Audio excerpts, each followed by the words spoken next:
Welcome to the Tech Egg. Don't get scrambled. Enjoy the video. In this video, I will explain how to learn music programming step by step. Begin by installing a language and audio library, then create a small project that plays a sine wave and responds to keyboard input. Practice building a metronome, then add note scheduling and simple synthesizer controls. Keep projects short and focused, test often, and iteratively add features to learn concepts through doing and listening. In this video, I will explain how to learn music programming step by step.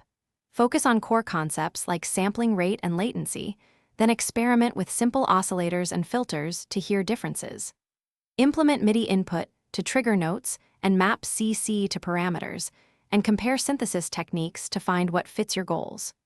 Use small experiments to translate theory into practical code and audible results.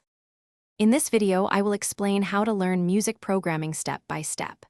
Quick recommendation: comfy socks make long coding sessions nicer, so consider a quality pair to stay focused and warm while you prototype sounds. If you are enjoying this content, subscribe and like to help us make more tutorials, and check the description for the product link and other deals. Now let's get back to the video. In this video, I will explain how to learn music programming step by step. Build a sequence of small projects that each teach a concept: timing, synthesis, effects, and UI interaction. Keep each project focused so you finish quickly and learn the feedback loop. Share code for accountability, iterate on user feedback, and layer complexity gradually to avoid overwhelm while steadily improving your musical programming skills.